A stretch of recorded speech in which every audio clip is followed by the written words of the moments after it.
Hi, this is your host Sapnim Bhartiya, and we are almost at the end of 2020, and we are awaiting eagerly for 2021. And today we have with us uh, Bernd Rücker, co-founder and chief technologist at Camunda, holding his crystal ball to tell us what 2021 will look like. But before we go there, I would love to learn a bit more about the company. So, Ben, you are a co-founder. Tell me what problem you saw in the market that you guys created Camunda, and what is this company all about? So Camunda provides a process automation platform, and the key strengths, what we're focusing on, are end-to-end processes, so end-to-end orchestration of processes, and that involves a lot of different components like microservices, functions, orchestrating bots, humans, devices, and a lot of different things. And what we saw in the market quite a while back is that there was a lack of a tool that can bridge the gap between business and IT, but also being very developer friendly, so developers can really code in the environment they're good at, and it also comes with a very open architecture, so you can embed it in the architecture you have, which is kind of makes it very open. And that was kind of unique a couple of years back, and that made us pretty big. And now it's used at all over the place: T-Mobile, Lufthansa, Goldman Sachs, at NASA, Atlassian, and they automate very different things from customer onboarding, order fulfillment, provisioning, trading, and so on and so forth. Now, what predictions do you have for 2021? So my prediction number one is that underinvestment in software development will really sabotage process automation. So organizations are automating more and more, and that will even grow over the next years. Gartner calls that hyper automation. And you can't solve that with standard software, otherwise you wouldn't be a very unique company. And it involves this orchestration of a lot of things, a lot of different software components you might already have, and that's too complex to solve with low code. And that requires software development at the core of basically every company.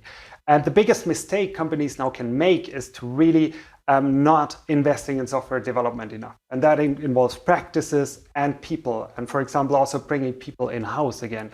And if you're underinvest, that gets you into a downward spiral of having probably a bad product, bad customer experience, makes you slow for changes to react to the market, and so on and so forth. That makes the business not very successful, not attracting a lot of good people, and so on and so forth.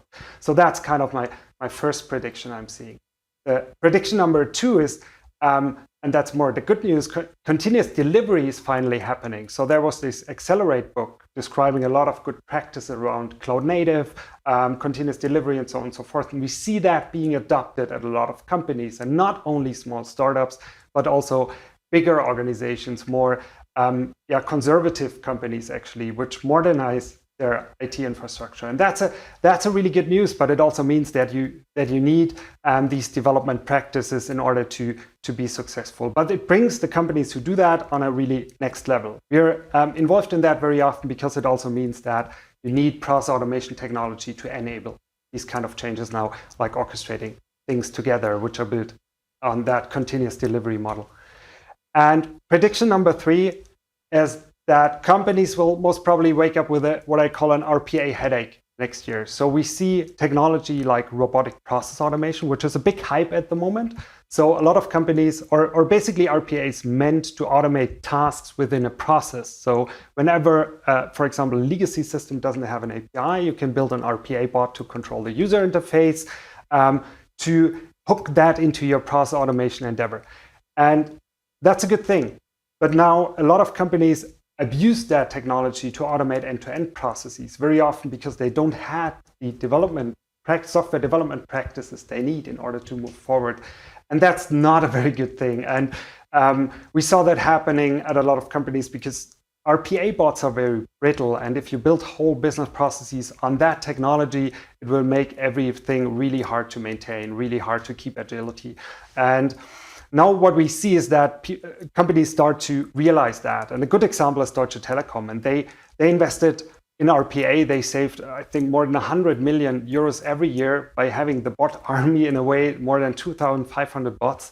But they recognize that they now need an orchestration layer on top of that to really control all these kind of bots. So they start to have that orchestration layer. And that's something I also see happening over the next year, that we start to understand the place in the architecture of these kind of different tools. Ben, thank you so much for taking time out today to not only talk about the company, but the focus on the company, but also the prediction that you shared. And I would love to have you back on the show in December 2021 to see how many of your predictions turn out to be true. So, Bernd, once again, thank you, and I look forward to talk to you again. Happy to. Thank you.